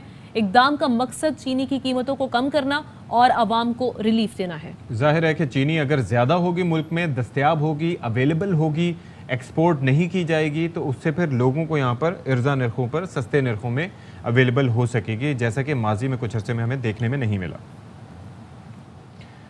जी, तो नंबर प्लेट्स के हवाले से आपको हमने बताया कि किस तरीके से एक अरसे से सिंध में मसला था, नंबर प्लेट्स नहीं आ रही थी, नहीं वो पीले रंग की नंबर प्लेट्स ही होती थी। अब ये नंबर प्लेट्स का कुछ चेंज किया गया है एक्साइज डिपार्टमेंट की जानिब से और नए फीचर्स भी लाए गए हैं। रिपोर्ट तो आपने देखी थी, नज़ीर शाह स्टूडियोज़ में हमारे साथ मौजूद हैं। भाई नज़ीर शाह, बहुत शुक्रिया, आपने हमारे लिए वक्त निकाला। ये जो नई नंबर प्लेट्स हैं, रिपोर्ट में तो आपने बता दी, लेकिन ख़ुद आपने वहाँ पर जाके देखा भी, सोचा क्यों गया ये चेंज करने का और इसमें फ़ीचर्स क्या हैं ऐसे, और इससे लोगों को क्या फ़ायदा होगा? देखिए, इससे लोगों को ये फ़ायदा होगा कि इसके अंदर जो खुसूसी फ़ीचर्स है, जिसके अंदर एक तो बारकोड दिया गया है जो बैक साइड पर है, उसके अलावा आप उसको 45 डिग्री पर जब देखेंगे तो उसके अंदर से इम्पोज हुए हुए वो स्टिकर्स जो सिर्फ उसको जब आप चेंज करेंगे तब नज़र आएंगे। और रात के टाइम पर जब गाड़ी जा रही होती है तो उस पर हल्की सी भी लाइट चलेगी तो ये बिल्कुल आपको सामने गाड़ी नज़र आ जाएगी, तो इससे हादसा भी कम होंगे। लेकिन सबसे बड़ा इसका जो फ़ायदा जो मेरी नज़र में कि कराची से जो गाड़ियाँ चोरी होकर बलूचिस्तान और इन जगहों पर जब जाती हैं, लाइट्स की वजह से भी तो नज़र आ जाती हैं जो, हाँ, लेकिन ये इसके अंदर रिफ्लेक्टर लगा हुआ है, ये बनी हुई रिफ्लेक्टर पर है। तो कराची से जो चोरी होकर गाड़ियाँ जो दूसरे सूबों में चली जाती हैं और जाली नंबर प्लेटें भी बन जाती हैं, तो ये इस नंबर प्लेट की डुप्लीकेट नहीं बनाई जा सकती। इसके अंदर न सिर्फ बारकोड सिस्टम है बल्कि खुसूसी इतने सारे फीचर्स दिए हुए हैं कि अगर आप एक बनाएंगे तो दूसरा बनाएंगे तो तीसरा, तो आपको नंबर प्लेट आप इस तरह की बना ही नहीं सकेंगे। खर्चा इतना हो जाएगा। ये बाकायदा ये प्रॉपर पूरी नंबर प्लेट दूसरे मुल्क से ये बनवा कर यहाँ लाई जा रही है, इम्पोजिंग और ये तमाम काम यहाँ लोकल किया जा रहा है। तो बहुत अच्छा ये एक इकदाम है सिंध गवर्नमेंट का जो एक्साइज का जो किया गया है। सही है। अच्छा नज़ीर, अब ये कब से लगना शुरू हो जाएंगी नंबर प्लेट्स? देखें, कल इसका बाकायदा इफ्तिताह कर दिया गया है और कराची के शहरी कोई भी शख्स अभी एक्साइज जाता है और वह फीस जमा कराकर 1800 रुपये सिर्फ इसकी फ़ीस है। अच्छा। अगर आपकी गाड़ी पुरानी है, पुरानी नंबर प्लेट लगी हुई है, तो आप वो नंबर प्लेट जमा करवा कर 1800 रुपये के एवरेज इसको ले सकते हैं। यानी कि पुरानी नंबर प्लेट्स भी चेंज हो सकती हैं? पुरानी भी चेंज हो सकती हैं। इसके अंदर सबसे खास बात ये, और जो नई गाड़ियाँ रजिस्टर्ड होंगी तो उनको तो यही नंबर प्लेट मिलेगी, उसकी भी फीस 1800 होगी। अब ये है कि ये बताएं कि मसला ये नहीं है कि नंबर प्लेट्स हैं कि नहीं है। पीली नंबर प्लेट्स पे भी स्टैंप लगी होती थी गवर्नमेंट की, जो कि लोग नहीं लगाते थे और पीली नॉर्मल नंबर प्लेट लगा लेते थे। लोग लगाते क्यों नहीं है नंबर प्लेट्स? इसके सद्देबाब के लिए क्या किया जा रहा है? क्योंकि आपको, मुझे पता है कि हम निकले ज़रा शहर में तो तकरीबन कोई 50 गाड़ियाँ आपको ऐसी नज़र आ जाएंगी, उससे ज़्यादा कि जिनके ऊपर नंबर प्लेट्स ओरिजिनल नहीं होगी। देखें, ये एक बहुत बड़ा ये इशू है और आप अच्छी तरह जानते हो क्योंकि आप भी गाड़ी चलाते हैं, मेरे पास भी है अल्हम्दुलिल्लाह। तो ये शोरूम वालों ने एक मामला क्रिएट किया हुआ था बाकायदा, जिसके अंदर उन्होंने ये बताया था कि नंबर प्लेट अगर गिर जाएगी तो गाड़ी पे ₹1,00,000 कम हो जाएंगे, 50,000 कम हो जाएंगे। लोगों ने डर के हमारे किया ये कि उन्होंने असली नंबर प्लेटें संभाल के घर पर रखी और उन्होंने फैंसी नंबर डुप्लीकेट नंबर प्लेटें सेम एज ओरिजिनल उन्होंने लगाकर चलाने शुरू कर दिया कि इन केस अगर ये टूट भी जाती है, हादसा भी हो जाता है, ये गिर भी जाती है, तो उनकी असल नंबर प्लेटें महफूज रहे। जबकि बाहर के ममालिक में ऐसा नहीं होता और ना ही वहाँ पर ऐसा कोई कॉन्सेप्ट है। इवन के हमारे यहाँ डुप्लीकेट भी जिस नंबर प्लेट पर लिखा हो उस गाड़ी की भी वैल्यू गिर जाती है। अगर छोटी मेहरान गाड़ी होगी तो कम से कम 20,000 उस पर गिर जाएंगे, वही करोला होगी तो 50,000 गिर जाएंगे। चोरी होने का खदशा भी होता है खास तौर पर। बिल्कुल खदशा नहीं होता, बल्कि कराची में नंबर प्लेटें चोरी हुई हैं और ज़्यादातर इस तरीके से चोरी हुई कि अगर आप इतवार बाज़ार में गाड़ी बेचने गए और वहाँ पर लोगों ने आपको देख लिया, हदफ बना लिया, उसके बाद चूँकि आपने तो बेची नहीं है, अब वो रात के टाइम पर आए, उन्होंने आपकी नंबर प्लेटें खोली और चले गए। अब आपने कहा कि अब वही अगले रोज़ 2-3 दिन बाद आते हैं, भाई ये गाड़ी बेचनी है। आप कहते हैं भाई मेरी तो यार नंबर प्लेटें गिर गई हैं, तो वो कहते हैं अच्छा फिर चले मैं ले लूंगा लेकिन मैं इतने में नहीं लूंगा। उसने वो गाड़ी भी ले ली और नंबर प्लेट लगा कर लगाई और उसकी गाड़ी ओरिजिनल हो गई। चले जी, बहुत शुक्रिया नज़ीर शाह हमारे साथ मौजूद है इस मामले पे। तो जनाब महकमा एक्साइज ने मखसूस फीचर्स वाली नंबर प्लेट्स का इजरा कर दिया। काफ़ी अरसे से ये सिलसिला रुका हुआ था, इसी पर हमने आज गुफ्तगू की है। अब एक ब्रेक लेते हैं, ब्रेक के बाद आएंगे।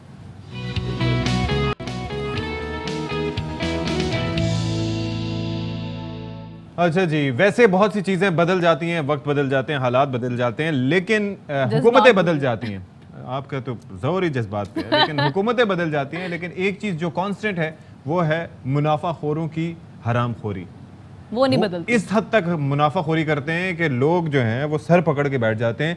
और मोनोपोली है, यानी कि आप सोचें कि जहां लाइन से कई सारे ठेले या दुकानें आपको नजर आए और वहां पर सब पे वो एक यकजहती से एक ही तरह के रेट रखते हैं जो कि महंगे ही होते हैं। और ये ढिटाई हर रमजान मुबारक में होती है। ये कोई पहला रमजान नहीं है कि जिसमें ये मामला हम आपसे डिस्कस कर रहे हैं, हर रमजान का यही मामला होता है। अच्छा जनाब, फलों की कीमतों में इजाफा कर दिया जाता है, सब्जियों की कीमतों में इजाफा कर दिया जाता है, गोश्त की कीमत में मनमाना रेट्स लगाए जाते हैं, और ये जो इजाफा किया जाता है ये सरकारी निर्ख नहीं होते। ये सबके अपने अपने ठेले पे हर एक सरकारी निर्ख होते हैं। हाँ। उस पर्चे को यूं करके लहराते हैं, पूछता कौन है उसको भाई? और कहेंगे पीछे से आ रहे हैं महंगे। हाँ। ये समझ में नहीं आई आज तक मुझे मंतक। हमारे पास तो पीछे से पैसे ज्यादा नहीं आते। हाँ। हमारे पास तो उतने ही आते हैं जितने आ रहे हैं कर्जे से। आपके पास पीछे से पता नहीं क्या। मुल्तान में इस वक्त क्या सूरत हाल है? हमारे नुमाइंदे ताहिर खान वहाँ पर मौजूद हैं। अच्छा ताहिर, ये कहिएगा वहाँ पर इस वक्त क्या सिचुएशन है? महंगाई जोरों पर है और इंतजामिया क्या कर रही है सारी सूरत हाल में? जी बिल्कुल, जिस तरह आपने शुरू किया था कि ये सिर्फ सारी चीज़ें बदल जाती हैं, हरामखोरी नहीं बदलती, तो ये वाकई बिल्कुल नहीं बदलती। और हर दफ़ा रमज़ान की सूरत हाल में रेट चेंज मिलते हैं, और पहले रमज़ान से पहले जिस चीज़ का जो रेट होता है वो रमज़ान की 1 तारीख के बाद से उस रेट से दुगना होती है। आप फल देख लें और इसके साथ साथ सब्जियां देख लें तो आपको इसी तरह ही सूरत हाल मिलेगी। मैं आपको कुछ रेट बताता हूँ जो मैंने चल फिर कर घूम फिर कर मुख्तलिफ दुकानों से, इवन के ठेलों से भी पता किया। मैंने कहा शायद यहाँ सस्ते हों, मगर वहाँ के भी आपको बताता हूँ। जो केले हैं वो 80 से 100 रुपये दर्जन थे पहले रमज़ान से, और अब तकरीबन 150 से 180 रुपये दर्जन तक है, मतलब कि डबल हैं। और इसके साथ साथ खरबूजे की बात करें जिसकी इंतहाई वाफिर मिक़दार होती है पंजाब के अजला में, ये 5-5, 10-10 रुपये किलो में फ़रोख्त होता है, मगर अभी रमज़ान से पहले इसका रेट 40 रुपये से 50 रुपये था, और अब आपको 80 से 90 रुपये तक मिलेगा फ़ी किलो के हिसाब से। सेब की अगर बात करें तो ये 200 रुपये किलो था रमज़ान से पहले, अब आपको 250 से 300 रुपये किलो मिलेगा। जब इनसे इस्तफसार किया जाता है कि प्राइस लिस्ट के हिसाब से क्यों नहीं है, तो वो कहते हैं एक थर्ड क्वालिटी की जो चीज़ है गली सड़ी, वो आप इस रेट पर ले लें। तरबूज का क्या रेट है? जी बिल्कुल, तरबूज क्योंकि मुल्तान में अभी कुछ दिन पहले आया है तो ये पहले 30 से 40 रुपए किलो था, और अब रमज़ान की वजह से 60 से 70 रुपए किलो। फिर भी ठीक है, कराची में तो 100 से ऊपर है। हाँ, कराची में तो 100 से ऊपर। ये तरबूज क्योंकि यहाँ ज़्यादा होता है, और यहाँ तो जो सीज़न में ये 5 से 10-15 रुपए किलो भी फ़रोख्त होता है, 20 रुपए किलो भी होता है, मगर अभी रमज़ान की वजह से इसका रेट नीचे नहीं आ रहा। अच्छा। क्योंकि लोगों की ये नीड होती है अफ्तारी में, तो इसको अब कर लिया जाता है। फिर आप बात करते हैं कि जी चीज़ महंगी क्यों है, तो वही एक सवाल कि पीछे से महंगी आ रही है। पीछे से पीछे तक मंडी तक चले जाएं, आड़ती के पास चले जाएं, आड़ती से किसान के पास चले जाएं, तो किसान जो है वो अपनी फसल सही देता है, उसके बाद से मंडी की बोली लगने के लेकर और ये बिकने तक हर चीज़ के रेट डबल होते जाते हैं। मॉनिटरिंग नाम की कोई चीज़ है वहाँ पर मुल्तान में? है ना, इसी वजह से तो ये रेट है। जी बिल्कुल, मॉनिटरिंग नाम की चीज़ है, हर चीज़ों के रेट हर जगह लगे हुए हैं, कमेटियां बनी हुई हैं, मगर वो गैर फाल हैं। कहीं पर भी कोई आपको मार्केट में कोई एक्शन नज़र नहीं आएगा। और जिस तरह अभी बात कर रहे थे इसाक भाई के, हर जगह पर सेम रेट लगा हुआ है, और उसके मुताबिक जो सरकारी है वो उससे हाफ है, मगर फिर भी वो आपको मिलेगा नहीं, उस पर फ़रोख्त नहीं होगी और उनके खिलाफ कोई कार्रवाई नहीं होगी। हाँ, अमली तौर पर दिन में 3-4 जगह कार्रवाई कर दी जाती है ताकि शाम को एक प्रेस रिलीज बन जाए और उसमें जो है वो चीज़ें सामने दिखाई जा सकें, मगर लोग इस वक्त जो खरीदारी कर रहे हैं वो महंगे दामों पर ही कर रहे हैं। और महंगाई रमज़ान के महीने में जो कम होनी चाहिए थी मुहज़्ज़िब माशरों में, इस महीने में चीज़ें कम हो जाती हैं, लोग सस्ती चीज़ें देते हैं बाहर, मगर हमारे पास तो यही महीना होता है कमाई का, लोगों ने ईद बनानी होती है और यहाँ पर लोग लुटते हैं और मुनाफाखोर अपनी कमाई बढ़ाते हैं, और फिर वो साल के एंड में दूसरे मुल्कों में जाके क्रिसमस की तातीलात में फ़ायदा उठाते हैं सस्ताई का। बिल्कुल ऐसे ही है। ताहिर खान हमारे साथ मौजूद थे, बहुत शुक्रिया आपके वक्त का। मुल्तान में जो उन्होंने हालात बताए वो पूरे पाकिस्तान में तकरीबन सिमिलर ही हैं। हाँ, सिवाय तरबूज की कीमतों की। हाँ, तरबूज की वही कीमतें एक कहीं कहीं फ्लक्चुएट कर सकती हैं, लेकिन द थिंग इज कि आप कंट्रोल नहीं करते। प्राइस कंट्रोल कमेटियाँ कहाँ पर हैं, इंतजामिया कहाँ पर है, सभी गैर फाल दिखाई दे रहे हैं। अफसोस की बात है कि तमाम मुस्लिम OIC सब मौजूद हैं, लेकिन कोई इसराइल की बर्बरियत पे आवाज़ नहीं उठाता। ये मस्जिद अक्सा में कभी नमाज जुमा नहीं अदा करने दी जाती, कभी मसाजिद के दरवाजे वहाँ पर बंद कर दिए जाते हैं, बमबारी की जाती है।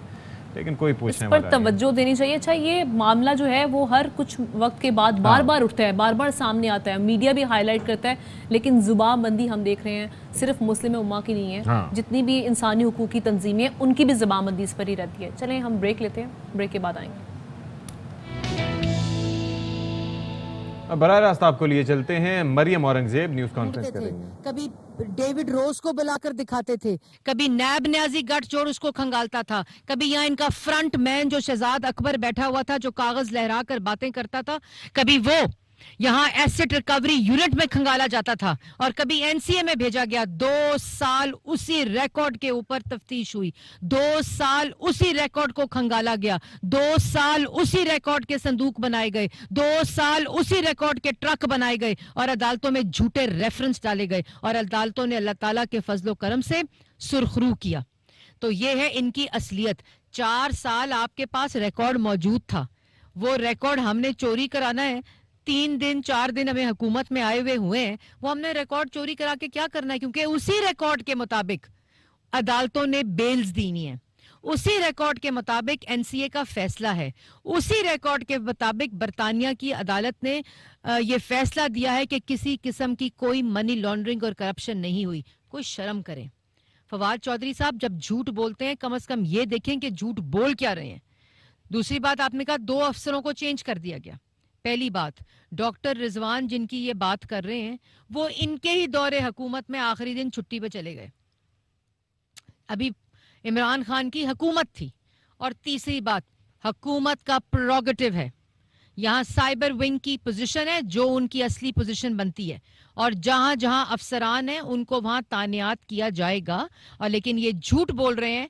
पहली बात, वो खुद छुट्टी पे गए, और तीसरी बात कि जिस रिकॉर्ड की बात कर रहे हैं, जिस रिकॉर्ड की बात कर रहे हैं उस रिकॉर्ड के मुताबिक न कमीशन, न करप्शन, न किकबैक, न मनी लॉन्ड्रिंग, न किसी नाजायज इख्तियारात का इस्तेमाल हुआ है।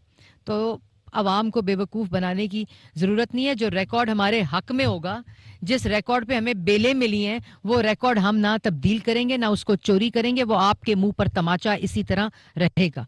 दूसरी बात, इन्होंने कहा पाकिस्तान कि अवाम आज़ाद पाकिस्तान चाहती है और आज़ाद पाकिस्तान के साथ है। फवाद चौधरी साहब, वो कराए के तर्जुमान, वो इम्पोर्टेड वुज़रा, वो इम्पोर्टेड मुशीर जो आजकल अदालतों में दरख्वास्त दे रहे हैं अपने अपने घरों को लौटने की, अवाम को लूटने के बाद, कि खुदारा हमें वापस जाने दिया जाए, या कभी अमेरिका, कहीं बरतानिया, कहीं यूरोप, जहां जहां से ये किराए के टट्टू आए थे, वो वापस जाने के लिए अदालतों में दरखास्तें दे रहे हैं। तो दूसरी बात ये कि मुल्क तो आज़ाद 1947 में अल्लाह ताला के फजलो करम से हो गया था, लेकिन मुल्क के आइन के ऊपर शब खून मारा जाता रहा। मुल्क की तारीख गवाह है, जिसकी आला मिसाल, सबसे बड़ी मिसाल आइन शिकनी की इमरान खान ने की, जो मुल्क के ऊपर काबिज था, जो कार्टल्स और माफिया मुल्क के ऊपर कब्जा करके बैठे हुए थे, जो कार्टल्स और माफिया मुल्क पर मुसल्लत थे, जिन्होंने पार्लियामान को कैद किया हुआ था, जिन्होंने आइन को कैद किया हुआ था, जिन्होंने मुल्क को कैद किया हुआ था, जिन्होंने मीडिया को कैद किया हुआ था। आज मुल्क अल्लाह ताला के फजलो करम से आज़ाद भी है, खुद मुख्तार भी है, और आइन के मुताबिक चल भी रहा है, और मुल्क पर सिलेक्टेड नहीं एक मुंतखब वजीर आजम शहबाज शरीफ है। और ये भी मैं बताना चाहती हूं कि ये मुल्क की तारीख में पहली दफा हुआ है कि वोट के जरिए, आइन के जरिए, कानून के मुताबिक, नो कॉन्फिडेंस के जरिए, जिसकी आइन इजाजत देता है, जो आइन में तरीकाकार दर्ज है, उसके मुताबिक वोट की ताकत के साथ एक नालायक, नाअहल, चोर, करप्ट टोले को, माफिया को और काटल को अवाम ने पार्लियामान से उठाकर बाहर फेंका है। इसलिए मुल्क आज़ाद अब हो गया है। 4 साल जो मुल्क ने कैद काटी है, जिसमें मुल्क की मईशत तबाह हुई, मुल्क का रोजगार तबाह हुआ, मुल्क के अंदर जो अफरा तफरी फैली, जो अनारकी फैलाने की कोशिश की गई, मुल्क के हर शोबे को कैद किया गया, मुल्क के आइन को यरगमाल बनाया गया, 22 करोड़ अवाम को भूखा किया गया, गरीब किया गया, बेरोजगार किया गया। आज अल्लाह ताला के फजलो करम से उन तमाम हथकड़ियों से पाकिस्तान की अवाम आज़ाद हो चुकी है।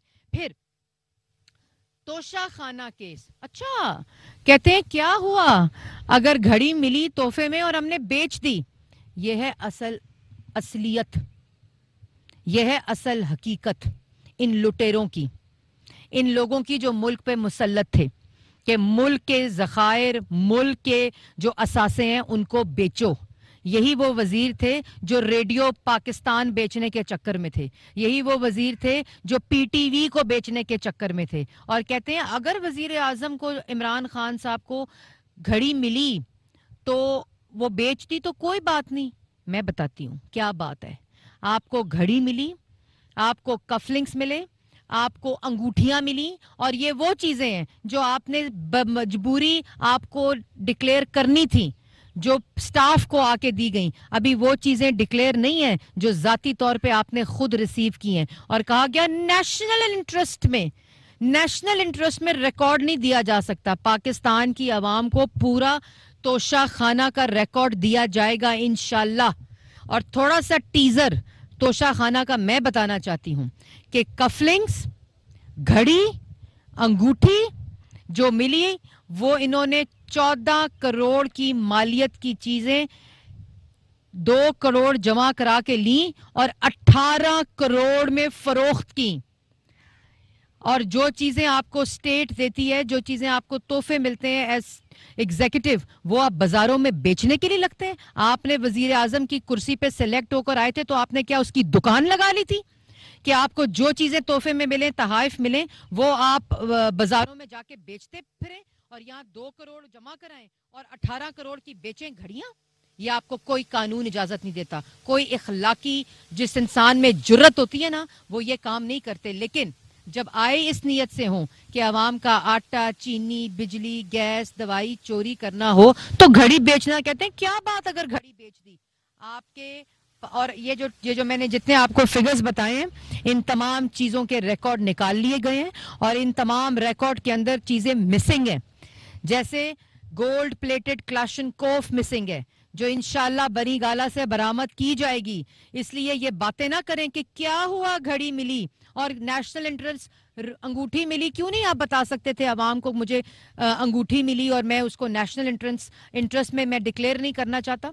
क्यों नहीं बता सकते थे कि कफलिंग्स, कौन सा नेशनल इंटरेस्ट है कफलिंग्स में, कौन सा नेशनल इंटरेस्ट है घड़ी में? आपने घड़ी मिली, आपने उसको, और फिर आपने जो खरीदी चीजें जो आपने मुस्लिम लीग।